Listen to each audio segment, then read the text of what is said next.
ओम श्री परमात्मने नमः। ओम नमो भगवते वासुदेवाय। ओम श्री कृष्णाय नमो नमः। वैशाख मास महात्म्य अध्याय 21 की पावन कथा में हम सुन रहे हैं वैशाख स्नान से 5 प्रेतों का उद्धार तथा पाप प्रशमन नामक स्त्रोत का वर्णन। राजा अम्बरीश ने नारद जी से कहा कि हे मुने, जिसके चिंतन मात्र से पाप राशि का लय हो जाता है, उस पाप प्रशमन नामक स्त्रोत को मैं भी सुनना चाहता हूँ। आज मैं धन्य हूँ, अनुग्रहित हूँ।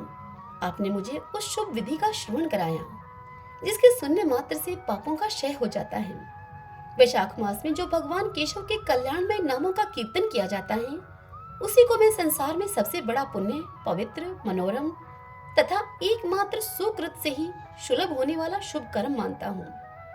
अहो, जो लोग माधव मास में भगवान मधुसूदन के नामों का स्मरण करते हैं, वे धन्य हैं। अतः यदि आप उचित समझें तो मुझे पुनः माधव मास की ही पवित्र कथा सुनाएं। सूत जी कहते हैं कि हे ऋषियों, राजाओं में श्रेष्ठ हरिभगत अम्बरीश का यह वचन सुनकर नारद मुनि को बड़ी प्रसन्नता हुई। यद्यपि वे वैशाख स्नान के लिए जाने को उत्कंठित थे, फिर भी सत्संग में आनंद आने के कारण वे रुक गए और राजा अम्बरीश से बोले। नारद जी ने राजा अम्बरीश से कहा कि हे महिपाल, मुझे ऐसा जान पड़ता है कि यदि दो व्यक्तियों में परस्पर भागवत कथा संबंधी सरस वार्तालाप छिड़ जाए तो वह अत्यंत विशुद्ध अंतःकरण को शुद्ध करने वाला होता है। आज तुम्हारे साथ जो माधव मास के महात्म्य की चर्चा चल रही है, यह चर्चा वैशाख स्नान की अपेक्षा भी अधिक पुण्य प्रदान करने वाली है, क्योंकि माधव मास के देवता भगवान श्री विष्णु हैं। अतः उस मास का कीर्तन भी भगवान का ही कीर्तन है। जिसका जीवन धर्म के लिए और धर्म भगवान की प्रसन्नता के लिए है तथा जो दिनों रात पुण्योपार्जन में ही लगा रहता है, उसी को इस पृथ्वी पर मैं वैष्णव मानता हूँ। हे राजन, अब मैं वैशाख स्नान से होने वाले पुण्य फल का संक्षेप से तुमसे वर्णन करता हूँ। विस्तार के साथ सारा वर्णन तो मेरे पिता ब्रह्मा जी भी नहीं कर सकते। वैशाख में डुबकी लगाने मात्र से समस्त पाप छूट जाते हैं। पूर्व काल की बात है, कोई मुनीश्वर तीर्थ यात्रा के प्रसंग से सर्वत्र घूम रहे थे। उनका नाम था मुनि शर्मा। वे बड़े धर्मात्मा, सत्यवादी, पवित्र तथा शम दम एवं शांति धर्म से युक्त थे। वे प्रतिदिन पितरों का तर्पण और श्राद्ध करते थे। उन्हें वेदों और स्मृतियों के विधानों का सम्यक ज्ञान था। वे मधुर वाणी बोलते और भगवान का पूजन करते रहते थे। वैष्णवों के संसर्ग में ही उनका समय व्यतीत होता था।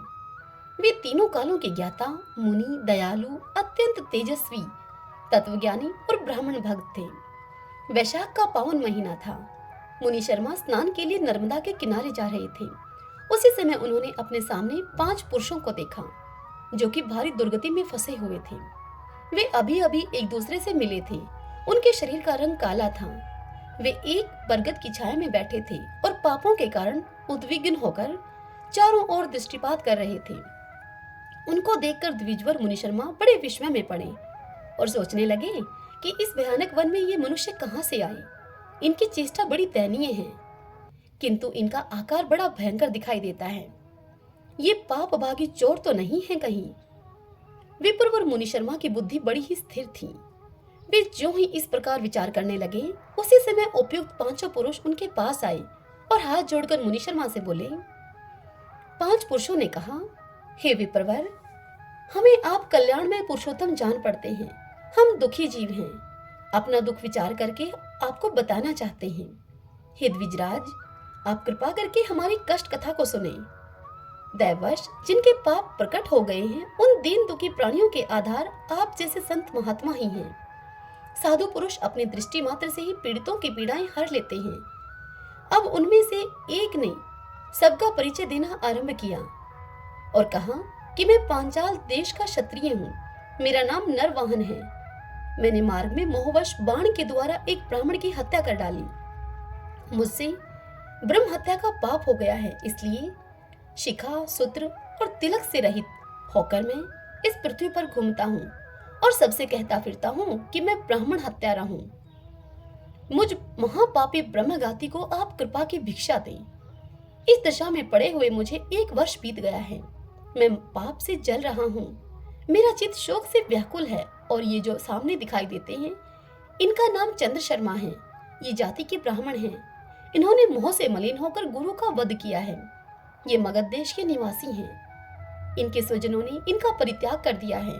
ये भी घूमते घामते दैवात यहाँ पर आ पहुंचे हैं। इनके भी न शिखा है और न सूत्र। ब्राह्मण का कोई भी चिन्ह इनके शरीर में नहीं रह गया है।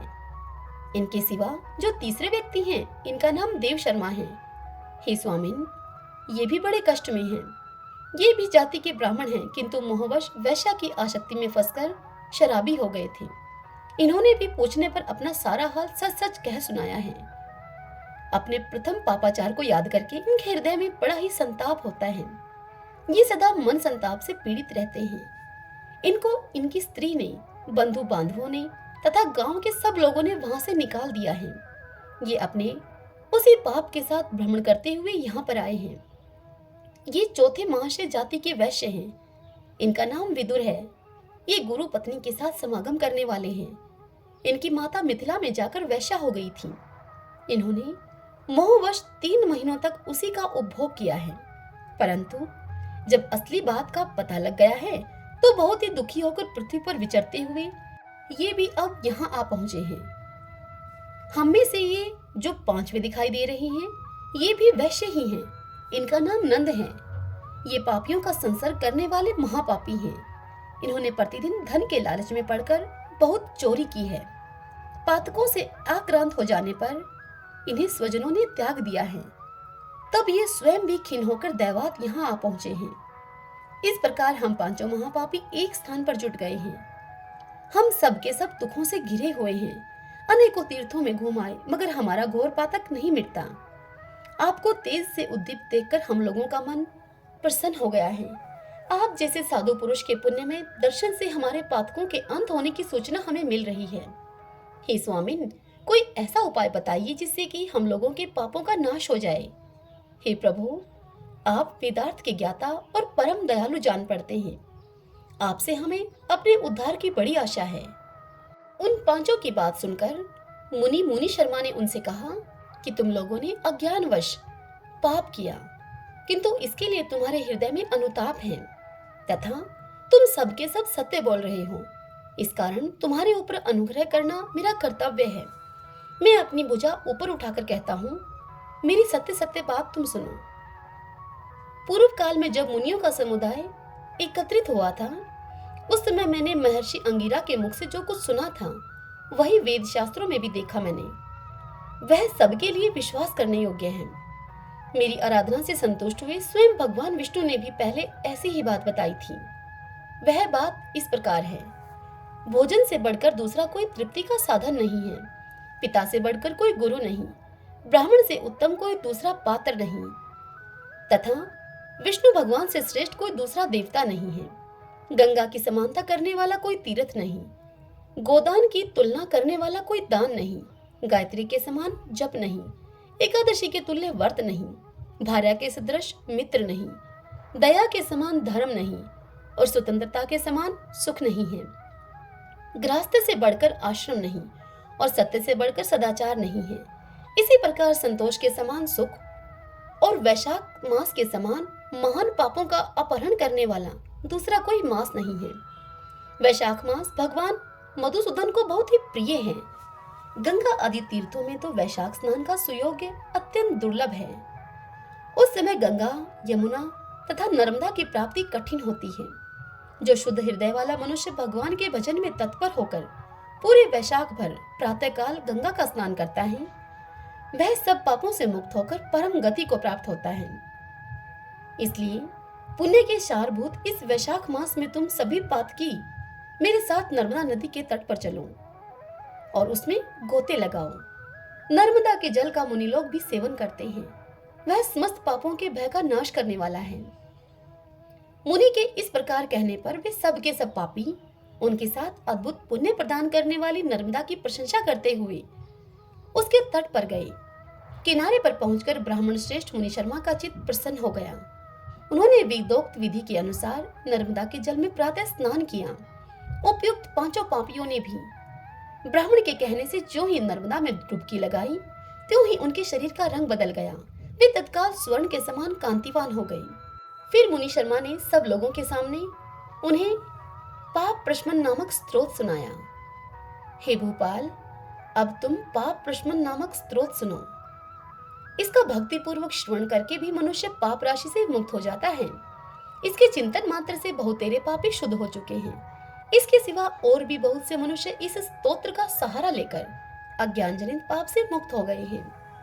जब मनुष्यों का चित्त पराई स्त्री, पराय धन तथा जीव हिंसा आदि की ओर चला जाता है तो इस प्रायश्चित रूपा स्तुति की शरण लेनी चाहिए। यह स्तुति इस प्रकार है। संपूर्ण विश्व में व्यापक भगवान श्री विष्णु को सर्वदा नमस्कार है। विष्णु को बारंबार प्रणाम है। मैं अपने चित्त में विराजमान विष्णु को नमस्कार करता हूँ। अपने अहंकार में व्याप्त श्री हरि को मस्तक झुकाता हूँ। श्री विष्णु चित्त में विराजमान ईश्वर, अव्यक्त, अनंत, अपराजित, सबके द्वारा सत्वन करने योग्य तथा आदि अंत से रहित हैं। ऐसे श्री हरि को मैं नित्य निरंतर प्रणाम करता हूँ।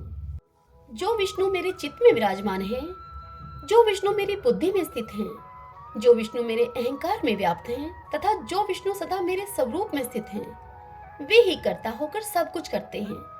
उन विष्णु भगवान का चिंतन करने पर चराचर प्राणियों का सारा पाप नष्ट हो जाता है। जो ध्यान करने और स्वप्न में दिख जाने पर भी पापियों के पाप हर लेते हैं तथा चरणों में पड़े हुए शरणागत भगत जिन्हें अत्यंत प्रिय हैं, उन वामन रूपधारी भगवान श्री विष्णु को मैं नमस्कार करता हूँ, जो अजन्मा, अक्षर और अविनाशी हैं तथा इस अवलंब शून्य संसार में हाथ का सहारा देने वाले हैं।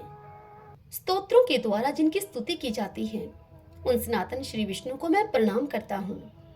हे सर्वेश्वर, हे ईश्वर, हे व्यापक परमात्मन, हे अधोक्षज, हे इंद्रियों का शासन करने वाले अंतर्यामी हर्षिकेश, आपको बारंबार नमस्कार है। हे नरसिंह, हे अनंत, हे गोविंद, हे भूत भावन, हे केशव, हे जनार्दन, मेरे दुर्वचन, दुष्कर्म और दुष्चिंतन को शीघ्र नष्ट कीजिए। हे महाबाहो, मेरी प्रार्थना सुनिए।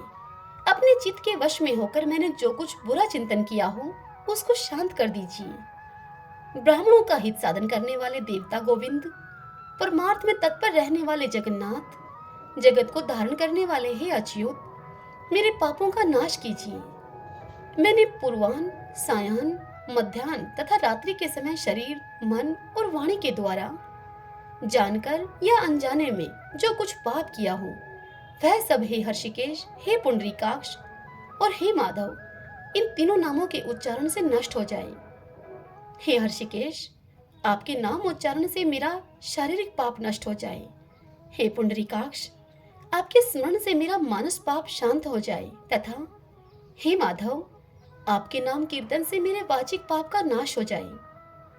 मैंने खाते, पीते, खड़े होते, सोते, जागते तथा ठहरते समय मन, वाणी और शरीर से स्वार्थ या धन के लिए जो कुत्सित योनियों और नरकों की प्राप्ति कराने वाला महान या फिर थोड़ा पाप किया है, वह सब भगवान वासुदेव का नाम उच्चारण करने से नष्ट हो जाए, जिसे परम ब्रह्म, परम धाम और परम पवित्र कहते हैं।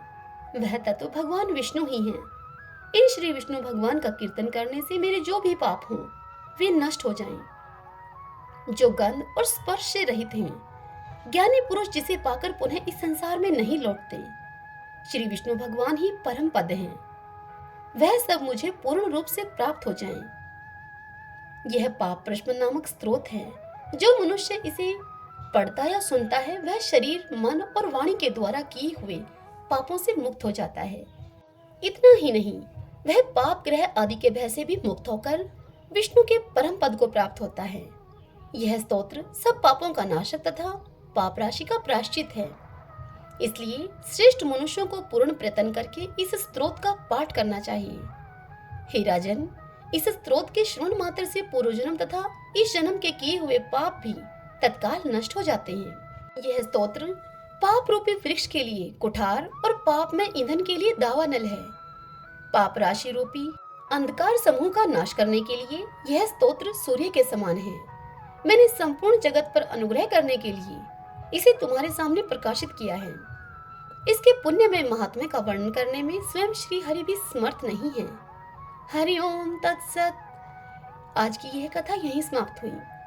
इससे आगे की कल की कथा में हम सुनेंगे वैशाख मास में स्नान, तर्पण और श्री माधव पूजन की विधि एवं महिमा। आइए अब वैशाख स्नान की आज की कथा सुनते हैं। सभी बोलिए विष्णु भगवान की जय। ओम नमो भगवते वासुदेवाय। भगवान विष्णु ही सत्य भगवान है। आइए अब हम सत्यवान की कहानी सुनते हैं। एक दादी पोती थी जो रोज सत्यवान की कहानी कहा करती थी। लोटे में जल भरकर, फूल रखकर कहानी कहा करती थी। सत्यवान का नाम लेकर अर्घ देती थी। अब ऐसा ही करते करते वह पोती बड़ी हो गई। पोती की शादी हो गई। जब वह पोती ससुराल जाने लगी तो उसकी दादी ने खाली लोटे में जल भरकर और उस लोटे में फूल रखकर अपनी पोती को दे दिए। पोती को शादी में कोई भी सामान उसने नहीं दिया। अब वह पोती रास्ते में चलती जाए और मन में सोचती जाए कि ससुराल में सब पूछेंगे कि क्या लाई है तो मैं क्या बताऊंगी। तब सत्य भगवान ने सोचा कि इसका कष्ट मिटाना ही चाहिए। पहले के समय में कोई साधन तो होते ही नहीं थे, बैलगाड़ी और रथ ही चला करते थे। तो इस तरह से उसको ससुराल पहुंचने में काफी दिन लग गए। अब वह पोती रास्ते में जाते समय हर दिन रुककर सत्य भगवान की कहानी कहती और उन्हें अर्घ्य देती। सत्य भगवान की कृपा से उस पोती के हीरे मोतियों के गहनों का भंडार हो गया। वह खूब ओढ़ पहनकर ससुराल में पहुंची तो ससुर ने कहा कि बहू तो बहुत बड़े घर की है, बहुत धन लेकर आई है। सास ने अपनी बेटी से कहा कि जाओ मूंग चावल उधार लेकर आओ तो बहू के लिए मैं खाना बनाऊं। फिर बहू ने कहा कि मेरे लोटे में से जल लेकर रसोई बनाना। लोटे से जल लेकर रसोई बनाई तो भगोना भर गया। तरह तरह की मिठाइयां उसमें भरी थी। तब सास ने बहू से कहा कि बहू जीम लो। तब बहू बोली कि ससुर जी ने खाना नहीं खाया, आपने नहीं खाया, पति ने भी नहीं खाया, तो मैं कैसे खा लूं? और मेरा तो सत्यवान की कहानी कहने का भी नियम है। तब फिर बहू ने सत्यवान भगवान की कहानी कही और सभी ने सुनी। तब वहां उस घर में धन का भंडार लग गया। सासू सत्य भगवान का प्रसाद बांटने लगी तो पड़ोसन ने कहा कि अभी तो मूंग चावल मांग कर लेकर गई थी, इतने में ही इतना धन तुम्हारे घर में कहां से आया? तब सास बोली कि मेरी बहू सत्य भगवान की कहानी कहती है, उसी ने दिया है। हे सत्य भगवान, जैसा साहूकार की बहू को धन दिया आपने, वैसा ही सबको देना। इस कथा को कहते सुनते सबको देना। सभी बोलिए सत्य भगवान की जय।